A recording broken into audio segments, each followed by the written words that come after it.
السلام علیکم ویورز، اشرف سل یوٹیوب چینل میں خوش آمدید۔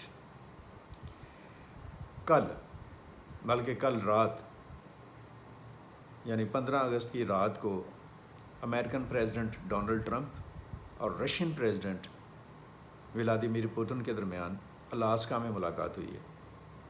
یہ ملاقات ایز سچ اس طرح سے رزلٹ اورینٹڈ نہیں رہی، نتیجہ خیز نہیں رہی جیسی اس کے بارے میں ایک توقع کی جا رہی تھی۔ کیوں نہیں رہی، اس پر ہم بات اگلے ولاگ میں کریں گے۔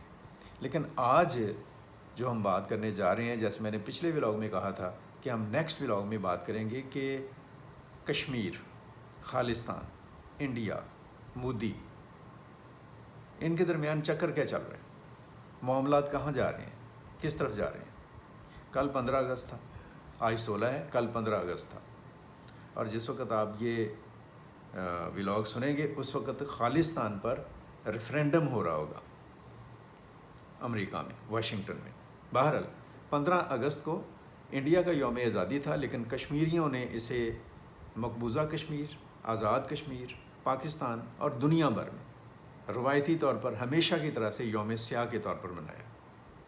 اور اس بات کا یہ کوئی ڈھکی چھپی بات نہیں ہے، کچھ ایسی بات نہیں ہے جس کا علم نہیں ہے۔ اس کا انڈیا میں بھی سب لوگوں کو پتہ ہے، اور انڈیا سے باہر جو انڈینز ہیں وہ بھی جانتے ہیں کہ کشمیری 15 اگست کو یوم سیاہ مناتے ہیں، لیکن انڈین رولرز اور پالیسی میکرز کو کبھی شرم نہیں آئی کہ ہم اس ایشو کو منصفانہ بنیادوں پر ایڈریس کرنے کی کوشش کریں۔ اور 15 اگست کو Indian prime minister Narendra Modi نے شاید اپنی تاریخ کی طویل ترین تقریر کی ہے انڈیا کے یوم آزادی کے موقع پر لال قلعہ سے۔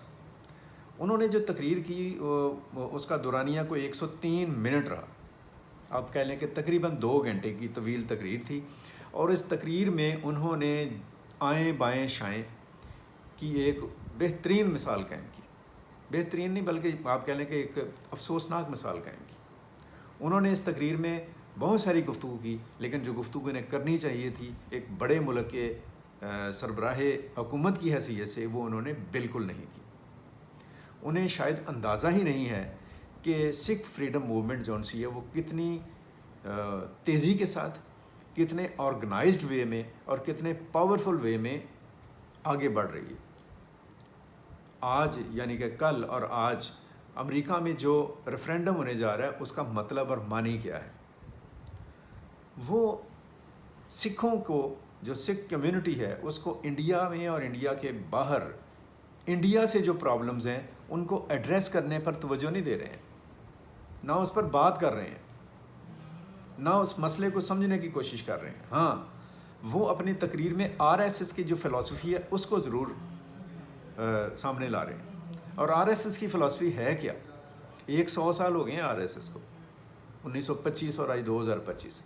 RSS کا 1 پوائنٹ ایجنڈا ہے کہ وہ انڈیا کو ہندو راشٹر بنانا چاہتے ہیں، اور انڈیا کی بقا جو ہے وہ اس بات میں ہے، اگر انڈیا اس شکل میں آگے بڑھنا چاہتا ہے تو پھر انڈیا کی بقا اسی صورت میں ہے کہ وہ ایک سیکولر سٹیٹ ہو۔ لیکن یہ جو BJP ہے، 11 سال سے BJP رجیم نے جو کچھ کیا ہے اس میں سے دکھائی یہ دے رہا ہے کہ اب انڈیا زیادہ دیر تک اپنے آپ کو ایک متحد شکل میں یا مستحکم شکل میں یا اپنی سالمیت کی حفاظت کے طور پر آگے نہیں بڑھ پائے گا جو کچھ ہوا ہے۔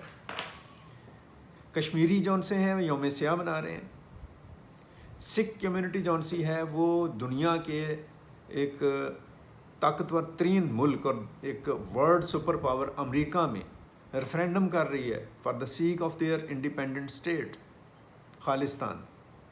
اور مودی جی جون سے ہیں وہ بڑی ڈٹائی سے جھوٹ بول رہے ہیں کہ ان کا جو آپریشن سندور تھا وہ کامیاب ہو گیا تھا، جبکہ پوری دنیا یہ بات کہہ رہی ہے کہ اتنی ذلت اور شرمندگی شاید کبھی کسی کو دیکھنے میں آئی ہو۔ ذلت اور شرمندگی تو خیر جو میں بات کر رہا ہوں اس کی وجہ یہ ہے، یہ کوئی بہت بڑی جنگ نہیں تھی، لیکن جتنے دعوے کر چھوڑے تھے نا اس جھڑپ سے پہلے 7 سے 10 مئی کے دوران، یہ جو کوئی 88 گھنٹے کا دورانیہ ہے، BJP نے اور BJP کے میڈیا نے، جو اسپیسیفک انڈین میڈیا ہے، جو اس نے دعوے کیے تھے پاکستان کی، جس طرح سے انہوں نے ایک آپ کہہ لیں کہ جو ایک شکل بنا دی تھی دنیا کے سامنے، پتہ نہیں کس طرح کا ملک ہے اور یہ کتنا طاقتور ہے انڈیا اور کتنا کمزور ہے پاکستان. اور شاید انڈیا کو یہ کوئی حق مل گیا ہے اپنی طاقت کی بنیاد پر کہ وہ پاکستان پر جب چاہے حملہ کرے اور پاکستان کو کوئی حق نہیں ہے کہ اس کا جواب دے. اس طرح کا تھا ماحول جو کریٹ کیا تھا. اتنا گھمنڈ اور تکبر تھا کہ وہ دوسری کو بات ہی نہیں کر رہے تھے. اور پھر جب تھپڑ پڑے ہیں، پھر جب بری طرح سے گھٹنوں پر آئے ہیں، تو اس کے بعد بھی گھٹیا رویہ جو ہے اسے باز نہیں آیا. بڑے لوگوں کا کام ہوتا ہے کہ اپنی شکست کو، اپنی غلطی کا اعتراف کریں.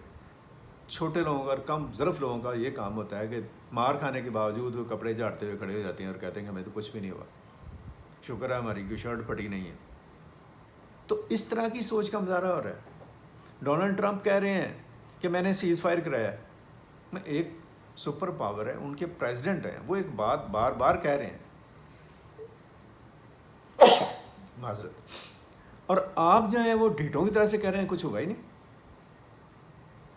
آپ کا سائبر سسٹم گیا، آپ کا ڈیفنس سسٹم گیا، آپ کے رافیل طیارے گئے، آپ کا جسے کہہ لیں کہ اور طیارے گئے، آپ کا جسے کہہ لیں کہ پوری سیکیورٹی جون سی ہے اس کی ایسی تیسی ہوگی، اور آپ کہتے ہیں کچھ بھی نہیں ہوا. یہ ہے آپ کا رویہ اور ایٹیچیوڈ. اور اس طرح کے رویے جو ہوتے ہیں جن میں حقائق سے آنکھیں بند کر لی جاتی ہیں، گراؤنڈ ریئلٹیز کو نظر انداز کرنے کی ارادی کوششیں کی جاتی ہیں، اس کے نتائج ملکوں کے ٹوٹنے کی شکل میں برآمد ہوتے ہیں. اور یہ جو میں نے ابھی بات کہی ہے نا کہ مودی وہ جسے میں کہ وہ روم جل رہا تھا اور نیرو بانسری بجا رہا تھا، کھینچا تھا نہیں ہو پڑی ہے. انڈیا کے اندر لوگ جو ہے نا لان تان کر رہے ہیں بی جے پی گورنمنٹ پر، کانگریس اس کے اوپر پوری طرح سے اٹیک کر رہی ہے، پنجاب کی حکومت انڈین گورنمنٹ کو کرٹیسائز کر رہی ہے. اور یہ ہیں موصوف اور ان کی جو ہواری ہیں، وہ کہتے ہیں کچھ بھی نہیں ہوا، کوئی فرق نہیں پڑا. تو پھر نتیجہ وہی ہوتا ہے جو میں نے شروع میں کہا ہے. خالصتان بہت طاقت کے ساتھ یہ جو تحریک ہے اور بڑی آرگنائز طریقے سے موو ہو رہی ہے. کشمیر کا جو خواب آپ نے لیا ہوا ہے نا اپنے دماغ میں، جو آپ نے ایک پاگل پن رکھا ہوا ہے کہ شاید کشمیر کو ہم ہڑپ کر جائیں گے، یہ پاسبل نہیں ہو سکے گا. ممکن نہیں ہے کہ کوئی قوم اپنی آزادی کے لیے کھڑی ہو اور اس کی چوتھی نسل آزادی کی جنگ لڑ رہی ہو اور کوئی جارے اور کوئی غاصب اور کوئی استحصالی طاقت اس کو روک لے. ڈیلے ہو سکتا ہے، تاخیر ہو سکتی ہے، لیکن زیادہ نہیں. اور اب تو ویسے بھی آپ کے حالات جو ان سے نا تھوڑے اور پتلے ہونے والے ہیں. سو میں یہاں پر پہلے کی طرح سے میں انڈیا کا بالکل مخالف نہیں ہوں. As a state, as a country we respect India. لیکن جو اس پر مسلط حلقے ہیں، میں انڈین پیپل سے کہوں گا کہ یہ آپ کی رسپانسبلٹی ہے کہ ان حلقوں کے اوپر آواز اٹھائیں، ان کو بے نقاب کریں، ورنہ وہ آپ کو، آپ کے نیشنل انٹیگریٹی کو، آپ کی آئیڈینٹی کو اور آپ کی جو ایگزسٹنس ہے اس کو کھا جائیں گے. یہ گوربا چوف بن جائیں گے انڈیا کا. اگر انڈیا کو بچانا ہے تو ان سے نجات حاصل کریں جو اس وقت انڈیا پر مسلط لوگ ہیں. پوٹن اور ٹرمپ پر جو بات ہوئی ہے وہ ہم نیکسٹ بات کریں گے. ابھی تک کا یہی تھا کہ خالصتان اور کشمیر بہت طاقتور اور بہت تیزی کے ساتھ آگے جا رہے ہیں. Narendra Modi R S S کے اوپر ڈٹے ہوئے ہیں، ظاہر ان کی تربیت ہی وہاں کی ہے. بی جے پی انڈیا کے اندر ایک کانفلکٹ پیدا کر رہی ہے اور انڈیا سے باہر ایک ہارش اور ایک جارحانہ رویہ اختیار کر رہی ہے جو اس کے گلے میں پڑے گا. ابھی تک کے لیے اتنا ہی. مجھے اجازت دیجیے گا. اپنا خیال رکھیے گا، اپنی آراء سے آگاہ کرتے رہیں. اللہ حافظ. پاکستان پائندہ باد.